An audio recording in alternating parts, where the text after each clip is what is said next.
ಓಂ ಸದ್ಗುರುನಾಥ ಶರಣಂ ಜಯ ಜಯ. ಓಂ ಸಚ್ಚಿದಾನಂದ ಶರಣಂ ಜಯ ಜಯ. ಎಲ್ಲರಿಗೂ ನನ್ನ ನಮಸ್ಕಾರಗಳು. ಜ್ಞಾನೇಶ್ವರಿ ಗೀತಾಮೃತ. ಈಗ ಅರ್ಜುನನಿಗೆ ಕೃಷ್ಣನ ಉಪದೇಶವನ್ನು ಮುಂದುವರಿಸ್ತಾ ಇದ್ದಾನೆ. ನಿಷ್ಕಾಮ ಕರ್ಮವನ್ನು ಅವಶ್ಯವಾಗಿ ಮಾಡಲೇಬೇಕು, ಇಲ್ಲ ಅಂದರೆ ಪ್ರಜೆಗಳು ದಾರಿ ತಪ್ತಾರೆ. ಯಾಕಂದರೆ ಲೋಕದ ಜನರೆಲ್ಲ ಏನು ಮಾಡ್ತಾರೆ ಅಂದರೆ, ಈ ದೊಡ್ಡವರು ಅನ್ಸ್ಕೊಂಡವ್ರನ್ನ, ಜ್ಞಾನಿಗಳು ಅನ್ಸ್ಕೊಂಡವ್ರನ್ನ, ಅವ್ರು ಮಾಡ್ತಕ್ಕಂಥ ಕರ್ಮಗಳನ್ನು ನೋಡ್ತಾ ಇರ್ತಾರೆ. ಮನೆಯಲ್ಲಾದರೂ ಅಷ್ಟೇ ತಂದೆ ತಾಯಿಗಳು ಏನು ಮಾಡ್ತಾ ಇರ್ತಾರೆ ಅಂತ ಮಕ್ಕಳು ನೋಡ್ತಾ ಇರ್ತಾರೆ. ಅವ್ರು ಕೇಳೋದಿಲ್ಲ, ನೀನು ಯಾಕೆ ಹಿಂಗೆ ಮಾಡ್ತೀಯ ಅಂತ ಏನು ಕೇಳೋದಿಲ್ಲ. ತಂದೆ ತಾಯಿಗಳು ಮಾಡುವುದನ್ನು ಗಮನಿಸ್ತಾ ಇರ್ತಾರೆ. ನಿಧಾನವಾಗಿ ಅವರು ಕೂಡ ಅದೇ ಮಾರ್ಗದಲ್ಲಿ ನಡೆಯುವಂತಾಗುತ್ತೆ. ಇಲ್ಲಿ ಯಾವ ಮನೆಯಲ್ಲಿ ತಂದೆ ತಾಯಿಗಳು ಸರಿಯಾದ ರೀತಿಯಲ್ಲಿ ಜೀವನ ಕ್ರಮವನ್ನು ನಡೆಸ್ತಾ ಇರ್ತಾರೋ, ಮಕ್ಕಳು ಅದನ್ನು ಖಂಡಿತವಾಗಿಯೂ ಅನುಸರಿಸಿ ನಡೀತಾರೆ. ಯಾಕಂದರೆ ಸರಿಯಾದ ಮಾರ್ಗದಲ್ಲಿ ನಡೆಯತಕ್ಕಂಥ ತಂದೆ ತಾಯಿಗಳು ಏನು ಮಾಡ್ತಾರೆ, ಮಕ್ಕಳು ತಪ್ಪಿದಾಗ ತಿದ್ದಿ ಅವ್ರ ದಾರಿಲೇ ಕರ್ಕೊಂಡು ಹೋಗ್ತಾರೆ.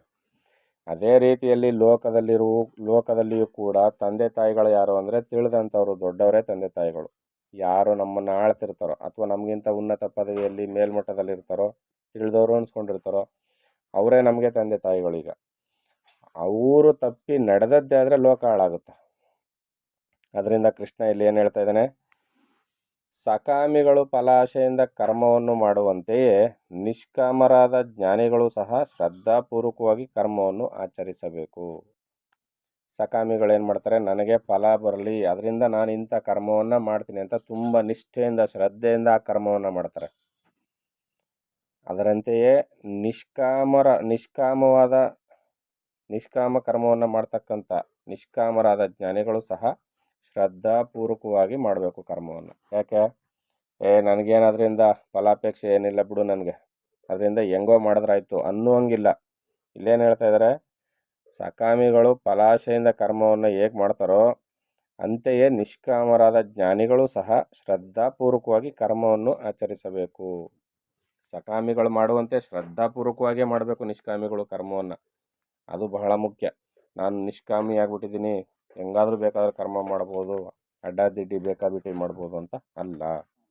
ಸಮಾಜದ ವ್ಯವಸ್ಥೆಯನ್ನು ಸರ್ವ ವಿಧದಿಂದಲೂ ಶುದ್ಧವಾಗಿಯೂ ಸ್ವಚ್ಛವಾಗಿಯೂ ಇಡಬೇಕೆಂತಲೂ ಅದೇ ನಮ್ಮ ಕರ್ತವ್ಯವೆಂದು ನಿನಗೆ ಅನೇಕ ಸಾರಿ ಹೇಳಿರುವೆನು. ಕೃಷ್ಣನ ಹೇಳ್ತಾನೆ ಅರ್ಜುನನಿಗೆ, ಸಮಾಜವನ್ನು ಶುದ್ಧವಾಗಿಡಬೇಕು, ಸರಿಯಾಗಿಡಬೇಕು. ಅದರಿಂದ ನೀನೇನು ಮಾಡಬೇಕು, ಕರ್ತವ್ಯವನ್ನು ಸರಿಯಾಗಿ ಮಾಡಬೇಕು, ಇದು ನಮ್ಮ ಕರ್ತವ್ಯ ಅಂತ ಇಲ್ಲಿ ಹೇಳಿರ್ತಾನೆ. ಜನಸಮುದಾಯವನ್ನು ಧರ್ಮ ಮಾರ್ಗದಲ್ಲಿ ಪ್ರವೃತ್ತಗೊಳಿಸುವ ನಿಮಿತ್ತ ಅವಶ್ಯವಾಗಿಯೂ ಕರ್ಮವನ್ನು ಆಚರಿಸಬೇಕು. ದೊಡ್ಡವರಿಗೆ ಎಷ್ಟೆಲ್ಲ ಜವಾಬ್ದಾರಿಗಳನ್ನ ಕೊಡ್ತಾ ಇದ್ದಾನೆ ಕೃಷ್ಣ. ಇಂಥ ಕೃಷ್ಣನನ್ನು ಸರಿಯಾಗಿ ಅರ್ಥ ಮಾಡ್ಕೊಳ್ಳದೆ ವಿರೋಧಿಸುವುದರಲ್ಲಿ ಯಾವ ಲಾಭವೂ ಇಲ್ಲ. ಮಾರ್ಗದರ್ಶನ ಮಾಡ್ತಾ ಇದ್ದಾನೆ, ನಮ್ಮ ತಪ್ಪುಗಳನ್ನ ತಿದ್ದುತ್ತಾ ಇದ್ದಾನೆ.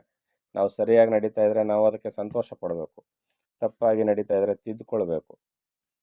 ಕೃಷ್ಣ ಅನ್ನೋ ಹೆಸರಿಗೆ ವಿರೋಧ ಮಾಡೋದಕ್ಕಿಂತ ಹೆಚ್ಚಾಗಿ ಕೃಷ್ಣ ಏನು ಹೇಳ್ತಾ ಇದ್ದಾನೆ ಅನ್ನೋದ್ರ ಬಗ್ಗೆ ಗಮನಿಸಬೇಕು. ನೀವೇ ಹೇಳಿ, ನೀವೇ ತಿಳಿದವರಾಗಿ ನೀವೇ ಹೇಳಿದ್ರು ಅನುಸರಿಸಲು ಶ್ಲಾಘ್ಯವಾದಂಥ ವಿಚಾರಗಳಿದ್ರೆ ನೀವೇ ಹೇಳ್ರಿ, ತಗೊಳ್ಳೋದಕ್ಕೇನು, ಯಾರಾದರೂ ಹೇಳಿ. ಆದರೆ ಹೇಳುವ ವಿಚಾರ ಸರಿಯಾಗಿದೆಯಾ, ಲೋಕ ಕಲ್ಯಾಣ ಅರ್ಥವಾಗಿದೆಯಾ, ಯಾರು ಬೇಕಾದರೂ ಹೇಳಿ. ನೀವು ಮಾದರಿಯಾಗಬೇಕು ಸಮಾಜಕ್ಕೆ. ನಾವುಗಳೆಲ್ಲ ಲೋಕಕ್ಕೆ ಮಾದರಿಯಾಗಿ ಲೋಕವನ್ನು ಧರ್ಮಯುತವಾಗಿ ಒಂದು ಸಹಬಾಳ್ವೆಯಿಂದ ಬಾಳ್ತಕ್ಕಂಥ ಸಮಾಜವನ್ನು ನಿರ್ಮಾಣ ಮಾಡಲಿಕ್ಕೆ ಯಾರ್ಯಾರಿಗೆ ಶಕ್ತಿ ಇದೆಯೋ ಎಲ್ಲವೂ ಕೂಡ ಅದು ಅನುಸರಿಸಲು ಯೋಗ್ಯವಾದಂಥದ್ದೇ. ಅಂಥದ್ರಲ್ಲಿ ಎಲ್ಲರೂ ತೊಡಗಿಸ್ಕೊಳ್ಬೇಕು. ಅಜ್ಞಾನಿಗಳಾಗಿರುವ ಜನರ ಮುಂದೆ ನಾನು ತಿಳಿದವನು ಅಲೌಕಿಕನೆನ್ನುವ ಕಲ್ಪನೆಯನ್ನು ಹುಟ್ಟಿಸಬಾರದು. ಈ ಕೆಲವೊಂದು ಅದ್ಭುತ ಶಕ್ತಿಗಳಿರ್ತದೆ ಕೆಲವರಲ್ಲಿ. ಅವ್ರೇನು ಮಾಡ್ತಾರೆ ಅಂದರೆ, ಅಜ್ಞಾನಿಗಳಾಗಿರ್ತಕ್ಕಂಥ ಜನರುಗಳ ಮುಂದೆ ನಾನು ತಿಳಿದವನು, ನಾನು ಅಲೌಕಿಕನೆನ್ನುವ ಕಲ್ಪನೆಯನ್ನು ಹುಟ್ಟಿಸ್ತಾರೆ. ನನಗೆ ಅದ್ಭುತ ಶಕ್ತಿಗಳೇ ಇವೆ, ನಾನು ಅಲೌಕಿಕವಾದವನು, ನಾನು ಪರಮಾತ್ಮನ ಹತ್ತ ಸಾಗ್ತಾ ಇರೋನು, ದಿವ್ಯ ಪುರುಷ, ಈ ರೀತಿಯೆಲ್ಲ ಹೇಳಿ ಅನೇಕ ಪವಾಡಗಳನ್ನು ಇನ್ನೇನೇನೋ ಮಾಡಿ ಸಾಮಾನ್ಯ ಜನರಿಂದ ಬೇರ್ಪಟ್ಟಿರ್ತಾರೆ ಅವರು. ಮತ್ತು ಸಾಮಾನ್ಯ ಜನರಿಂದ ಬಿರುದು ಬಿನ್ನಾಣಗಳನ್ನ ಅಪೇಕ್ಷೆ ಪಡ್ತಿರ್ತಾರೆ. ಸಾಮಾನ್ಯ ಜನರನ್ನ ಎದುರಿಸಿ ಪಕ್ಕದಲ್ಲಿ ಇಟ್ಟಿರ್ತಾರೆ. ಇಂಥವುಗಳನ್ನ ಮಾಡ್ತಿರ್ತಾರೆ. ಕೃಷ್ಣ ಅದನ್ನೇ ಹೇಳ್ತಾ ಇರೋದು, ಅಂಥವುಗಳನ್ನ ಮಾಡಬಾರ್ದು. ಜನರಲ್ಲಿ ಒಂದಾಗಿ ಬೆರೆತಿರ್ಬೇಕು, ಅವರ ಮಧ್ಯದಲ್ಲಿರಬೇಕು, ಅವರ ಗುಂಪಿನಲ್ಲಿರಬೇಕು. ಆಗ ಮಾತ್ರ ನಾವು ಸಮಾಜವನ್ನು ಸರಿದಾರಿಗೆ ತರಲಿಕ್ಕೆ ಸಾಧ್ಯ. ಸ್ತನ್ಯಪಾನ ಮಾಡದಿರುವಂತಹ ಮಗುವಿಗೆ ಪಕ್ವಾನ್ನವನ್ನು ತಿನ್ನಿಸುವುದು ಹೇಗೆ? ಒಂದು ಮಗು ತಾಯಿ ಎದೆ ಹಾಲನ್ನೇ ಕುಡಿಯೋಕ್ಕಾಗ್ತಾ ಇಲ್ಲ. ಅಂಥದ್ರಲ್ಲಿ ಹಾಲನ್ನೇ ಕುಡಿದು ಜೀರ್ಣಿಸ್ಕೊಳಕ್ಕಾಗದೇ ಇರೋ ಮಗುವಿಗೆ ಪಕ್ವಾನ್ನಗಳನ್ನ ತಗೊಂಡೋಗಿ ತಿನ್ನಿಸಿದ್ರೆ ಏನಾಗುತ್ತೆ? ಮಗು ಸತ್ತೋಗುತ್ತೆ. ಆದ್ದರಿಂದ ಮಗುವಿಗೆ ಜೋಕೆಯಿಂದ ಹಾಲನ್ನೇ ಕುಡಿಸಬೇಕು. ಕೃಷ್ಣ ಹೇಳ್ತಾರದು. ಯಾವ ಒಂದು ವಿಚಾರವನ್ನು ಲೋಕದ ಜನರಿಗೆ ಏನೊಂದೂ ಅರ್ಥ ಆಗದೆ ಅಜ್ಞಾನ ಅವಸ್ಥೆಯಲ್ಲಿ ಬಿದ್ದು ಸಾಯ್ತಾ ಇರ್ತಾರೆ. ನೀನು ಏಕಾಏಕಿ ಹೋಗಿ ನಾನು ಪವಾಡ ಪುರುಷ, ನಿನ್ಗೆ ಹಂಗೆ ಮಾಡ್ಬಿಡ್ತೀನಿ ಹಿಂಗೆ ಮಾಡ್ಬಿಡ್ತೀನಿ ತಪ್ಪು ಸಂದೇಶಗಳನ್ನು ಕೊಟ್ಟರೆ ಅವ್ರು ತಗೊಳ್ಳೋದು ಹೇಗೆ? ಮೊದಲು ಅವರೊಳಗೆ ಬೆರೆತು ಅವರ ಮಾರ್ಗದಲ್ಲಿ ನಡೆದು ಅವರ ಆಚರಣೆಯಲ್ಲಿಯೇ ಇರತಕ್ಕಂಥ ಸಣ್ಣ ಪುಟ್ಟ ಲೋಪದೋಷಗಳನ್ನ ತಿದ್ದಿ ಅವರ ಆಚರಣೆಗಳ ಮುಖಾಂತರವೇ ಅವರನ್ನು ಹೊರಗೆ ತರಬೇಕು. ತಂದು ಸರಿಯಾಗಿ ಕೊಡಬೇಕು. ಯಾಕಂದರೆ ಅನ್ನ ತಿನ್ನೋಕ್ಕಾಗದೇ ಇರೋ ಮಗುಗೆ ಹಾಲನ್ನೇ ಕುಡಿಸಬೇಕು ಹೇಗೋ, ಇದರಂತೆ ಚಿತ್ತಶುದ್ಧಿ ಇಲ್ಲದವರಿಗೆ ಬ್ರಹ್ಮಸ್ಥಿತಿಯನ್ನು ಹೇಳಬಾರದು. ಅವ್ರಿಗೆ ಅಂತಃಕರಣ ಶುದ್ಧಿನೇ ಆಗಿಲ್ಲ. ಬ್ರಹ್ಮಜ್ಞಾನದ ವಿಚಾರವನ್ನು ಹೇಳಿದ್ರೆ ಅವ್ರಿಗೇನು ಅರ್ಥ ಆಗುತ್ತೆ? ಮೊದಲು ಅಂತಃಕರಣ ಶುದ್ಧಿ ಮಾಡುವ ಕೆಲಸವನ್ನು ಮಾಡಬೇಕು. ಕೃಷ್ಣ ಏನು ಹೇಳ್ತಾ ಇದ್ದಾನೆ? ಆಗ ತಿಳಿದವರು ಅವರಿಗೆ ನಿಷ್ಕಾಮ ಕರ್ಮವನ್ನು ಬೋಧಿಸುತ್ತಾ ಆಚರಿಸುವಂತೆ ಮಾಡಬೇಕು. ಹಂತವಾಗಿ ಕೃಷ್ಣ ಹೇಳ್ತಾ ಇರೋ ಮಾತು ಎಷ್ಟು ಶ್ಲಾಘನೀಯವಾದದ್ದು, ಎಷ್ಟು ಆಚರಣೆಗೆ ಯುಕ್ತವಾದದ್ದು ಅಂತ ನೋಡಿ. ಮೊದಲು ಅವ್ರಿಗೆ ಅಂತಃಕರಣ ಶುದ್ಧಿಗೆ ಏನು ಕರ್ಮವನ್ನು ಮಾಡಬೇಕು, ನಿಷ್ಕಾಮ ಕರ್ಮವನ್ನು ಚೆನ್ನಾಗಿ ಬೋಧನೆ ಮಾಡಿ ಆಮೇಲೆ ಬ್ರಹ್ಮಜ್ಞಾನದ ವಿಚಾರವನ್ನು ಹೇಳಿ. ಆಗೇನಾಗುತ್ತೆ? ಅವರು ತಗೊಳ್ತಾರೆ. ಅವರ ಎದುರಿನಲ್ಲಿ ತಾನೂ ಸಹ ಕರ್ಮವನ್ನು ಆಚರಿಸುತ್ತಾ ಅವರಿಗೆ ಮಾರ್ಗದರ್ಶಕನಾಗಿರಬೇಕು.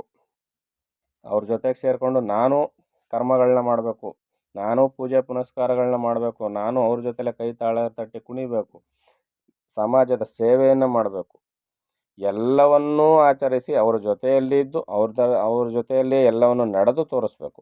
ಇಲ್ಲಾಂದರೆ ಸಮಾಜದ ಜನರು ಪರಿವರ್ತನೆ ಆಗೋದಿಲ್ಲ. ಯಾಕಂದರೆ ಅವರು ಅಜ್ಞಾನ ಅವಸ್ಥೆಯಲ್ಲಿರ್ತಾರೆ, ಅಂತಃಕರಣ ಶುದ್ಧವಿಲ್ಲದೆ ಇರ್ತಾರೆ. ಅದರಿಂದ ನೀನು ತಿಳಿದವನಾಗಿದ್ದೀಯಾ, ತಿಳಿದವರ ಕರ್ತವ್ಯ ಇದು ಅಂತ ತಿಳಿದವರಿಗೆ ಕರ್ತವ್ಯವನ್ನು ಎಚ್ಚರಿಸ್ತಾ ಇದ್ದಾನೆ ಕೃಷ್ಣ. ಅಂದರೆ ಅವರಿಗೆ ಕರ್ಮದ ಮಹಿಮೆಯನ್ನು ಹೇಳುತ್ತಾ ಶ್ರದ್ಧೆಯನ್ನು ಹುಟ್ಟಿಸಿ ಆಚರಿಸುವಂತೆ ಪ್ರವೃತ್ತಗೊಳಿಸಬೇಕು. ಸಮಾಜದ ವ್ಯವಸ್ಥೆಯನ್ನು ಸರಿಪಡಿಸುವ ನಿಮಿತ್ತ ಧರ್ಮದಂತೆ ಕರ್ಮವನ್ನು ಆಚರಿಸುವವರನ್ನು ಕರ್ಮಗಳು ಎಂದಿಗೂ ಬಂಧಿಸಲಾರವು. ನಾಟಕದಲ್ಲಿರುವವರು ರಾಜಾರಾಣಿಯರ ವೇಷವನ್ನು ಧರಿಸಿದ್ದರೂ ಪ್ರೇಕ್ಷಕರ ಮನವೊಲಿಸುವುದಕ್ಕೆ ಹೊರತು ತಮ್ಮಲ್ಲಿ ಮಾತ್ರ ಸತ್ಯತೆಯ ಭಾವ ಇರುವುದಿಲ್ಲ. ಇದರಂತೆ ಸುಜ್ಞಾನಿಗಳಾದರೂ ಲೋಕವನ್ನು ತಿದ್ದುವ ನಿಮಿತ್ತ ಸತ್ಕರ್ಮವನ್ನು ಆಚರಿಸುತ್ತಿರಬೇಕು. ನಾಟಕದಲ್ಲಿ ರಾಜಾರಾಣಿ ಪಾತ್ರ ಮಾಡಿರ್ತಾರೆ, ರಾತ್ರಿಯಿಂದ ಬೆಳಗ್ಗೆವರೆಗೂ ರಾಜಾರಾಣಿಯರಾಗೇ ಇರ್ತಾರೆ. ಆದರೆ ಅವರಿಗೆ ಸತ್ಯ ಗೊತ್ತು, ಏನಂತ? ನಾವು ರಾಜಾರಾಣಿಯರಲ್ಲ ಅಂತ. ಅದೇ ರೀತಿಯಲ್ಲಿ ಸಮಾಜದವರೊಂದಿಗೆ ಬೆರೆತು ಸತ್ಕರ್ಮಾಚರಣೆಯನ್ನು ಮಾಡ್ತಾ ಇದ್ರು ಅವ್ರಿಗೆ ಗೊತ್ತಿರ್ತದೆ, ಏನಂತ? ನನಗೆ ಕರ್ಮಫಲದ ಅಪೇಕ್ಷೆ ಇಲ್ಲ, ಇವ್ರಿಗೋಸ್ಕರ ನಾನು ಮಾಡ್ತಿದ್ದೀನಿ ಅಂತ. ಈ ರೀತಿಯಲ್ಲಿ ತಿಳಿದು ಕರ್ಮವನ್ನು ಆಚರಣೆ ಮಾಡಬೇಕು, ಲೋಕದ ಜನರಿಗೆ ಉಪಕಾರವಾಗುವಂತೆ. ಅವರು ನಮ್ಮೊಳಗೆ ಬೆರೆತು ಕಾರ್ಯವನ್ನು ಮಾಡೋದಕ್ಕೆ ಸಹಕಾರಿಯಾಗಬೇಕು.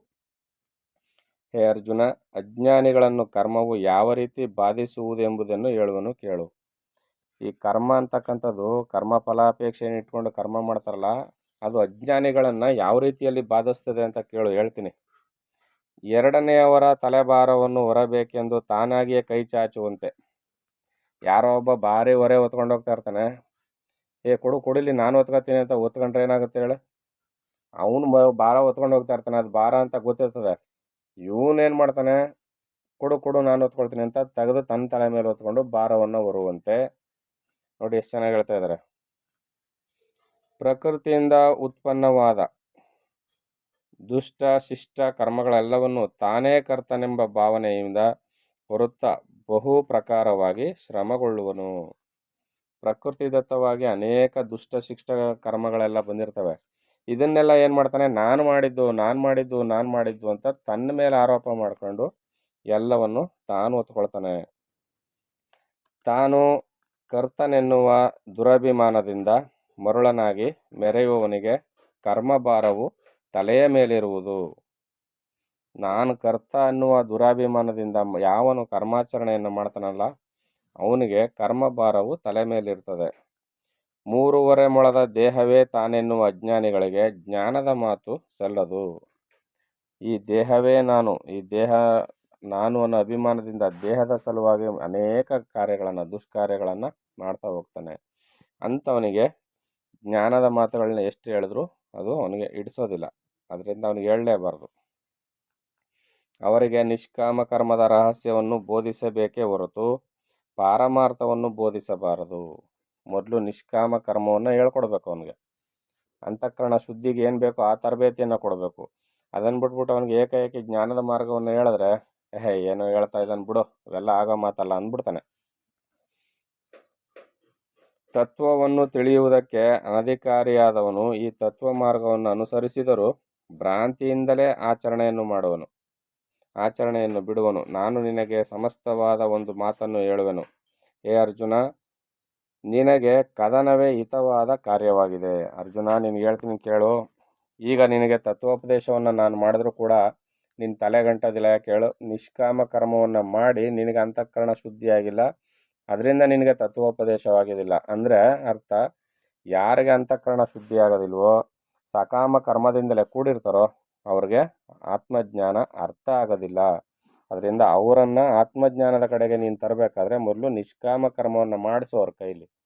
ಅದರಿಂದ ನೀನು ಮಾಡಬೇಕು. ಈಗ ದೊಡ್ಡವನೋದೊಂದು ನೀನು ಸಮಾಜದಲ್ಲಿ ಮುಂದಾಳು. ಈಗ ನೀನು ನಿಷ್ಕಾಮ ಕರ್ಮವನ್ನು ಆಚರಣೆ ಮಾಡಬೇಕು, ಧರ್ಮಾಚರಣೆಯನ್ನು ಮಾಡಬೇಕು. ಆಗ ಮಾತ್ರ ಸಮಾಜಕ್ಕೆ ನೀನು ಮಾದರಿ ಆಗಲಿಕ್ಕೆ ಸಾಧ್ಯ ಅಂತ ಅರ್ಜುನನಿಗೆ ಉಪದೇಶವನ್ನು ಮಾಡ್ತಾ ಇದ್ದಾನೆ. ಅದರಿಂದ ಯುದ್ಧ ಮಾಡುವ ಅರ್ಜುನ ಅಂತ ಹೇಳ್ತಾ ಇದ್ದಾನೆ. ಕೃಷ್ಣ ಮುಂದುವರೆದೇನು ಹೇಳ್ತಾನೆ ಅಂತ ಮುಂದಿನ ಆಡಿಯೋದಲ್ಲಿ ನೋಡೋಣ. ಎಲ್ಲರಿಗೂ ಒಳ್ಳೆಯದಾಗಲಿ. ಓಂ ಸದ್ಗುರುನಾಥ ಶರಣಂ ಜಯ ಜಯ. ಓಂ ಸಚ್ಚಿದಾನಂದ ಶರಣಂ ಜಯ ಜಯ. ಹರಿ ಓಂ ತತ್ಸತ್. ಹರಿ ಓಂ ತತ್ಸತ್. ಹರಿ ಓಂ ತತ್ಸತ್.